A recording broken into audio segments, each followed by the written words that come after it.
Hi everyone, মই কৰিবি মোৰ YouTube চেনেললৈ পুনৰবাৰ আপোনালোকক স্বাগতম জনাইছো। আশা কৰো আপোনালোক ভালে আছে। মই আজি নতুন এটা ভিডিঅ' লৈ আহিছো আৰু আপোনালোকক ইংৰাজী নৱবৰ্ষৰ শুভেচ্ছা জনাইছো। সকলোলৈকে লেটকে হলেও আৰু আগন্তুক মাঘ বিহুৰ শুভেচ্ছা জনালো আৰু ভিডিঅ'টোত আজি মই কি কৰিলো অলপ আপোনালোকক দেখাব চেষ্টা কৰিম। আপোনালোকে ভিডিঅ'টো শেষলৈকে চাব আৰু যদি মোৰ ভিডিঅ'টো ভাল পায় তেতিয়াহলে like, comment, share and subscribe কৰি দিবলৈ নাপাহৰিব। তেনেহলে চাওক মোৰ আজিৰ ভিডিঅ'টো।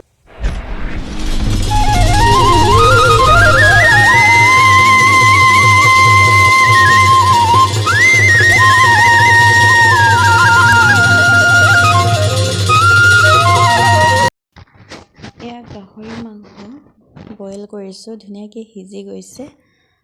ইয়াতে মই আপং চাকিছো আজি, আপং চাইমত।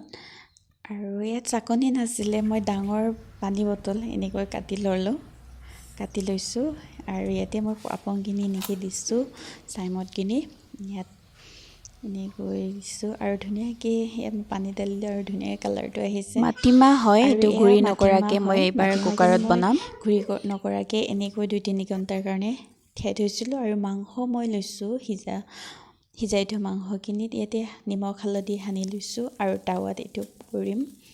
এয়া মোৰ মাংস টাৱাত মই পুৰি লৈছো, দুই চাইডে ওলটাই এনেকৈ ৰঙচুৱা হৈ যোৱাকে দুই চাইডে সিজিব দিছো। আৰু মই ইয়াতে অলপো তেল দিয়া নাছিলো, মাংসৰ তেল ওলাইছে আৰু ইয়াতে তেলীয়া মাংসখিনি মই তেল ল'বৰ কাৰণে এনেকৈ দিছো।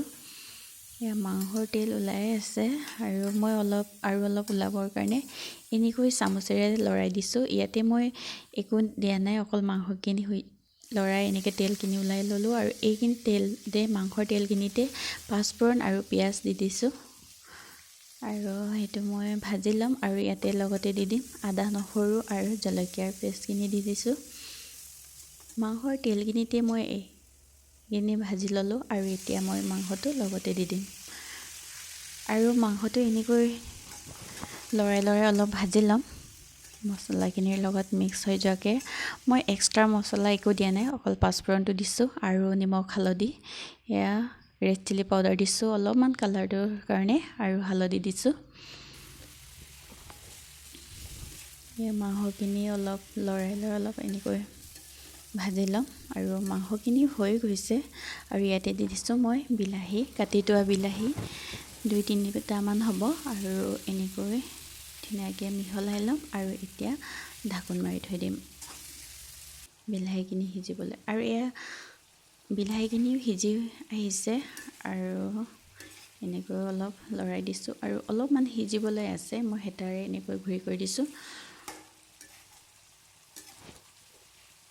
এয়া প্ৰায় সিজি আহিছে, অলপ বিলাহীখিনি সিজিবৰ কাৰণে আৰু অলপ ঢাকোন মাৰি থৈ দিম।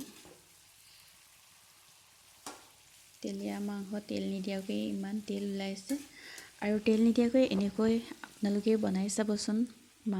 গাহৰি মাংসত তেল নালাগে আৰু মাংসৰ তেলখিনিতে মই এনেকৈ ভাজি ল'লো আৰু এয়া বিলাহীখিনিও সিজি আহিলে আৰু মাংস ধুনীয়াকৈ সিজি গ'ল আৰু এতিয়া মই গৰমে প্লেটত ওলাই লৈছো। এনেকৈ এয়া মাংস ধুনীয়াকৈ হৈ গ'ল আৰু মই এতিয়া প্লেটত ওলাই লৈছো।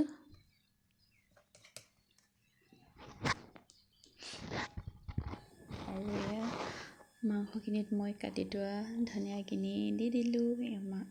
বিলাহী আৰু মাংস আমাৰ খাবলৈ ৰেডি হৈ গ'ল, ধুনীয়াকৈ ৰেডি হৈ গৈছে।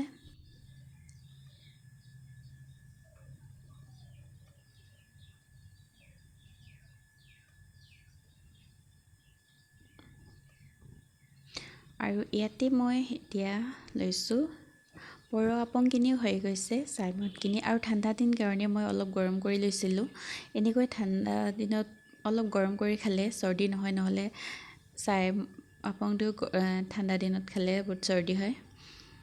এয়া পুৰা গাহৰি মাংসখিনিও হৈ গৈছে আৰু এয়া পুৰা মাংস হয়, টাৱাত পুৰিছো। জুই নহ'লে এনেকৈ টাৱাত পুৰি খাব পাৰোঁ আৰু এয়া মাংসটো ৰেডি হৈ গৈছে। এতিয়া আমি খাব লৈছোঁ। নতুন বছৰ বুলি আৰু অলপ সদায় খোৱা নহয়। আৰু এয়া পোৰা গাহৰি মাংস আৰু পিঁয়াজ লৈছোঁ, নেমু আৰু এইটো মাটিমাহৰ চব্জি।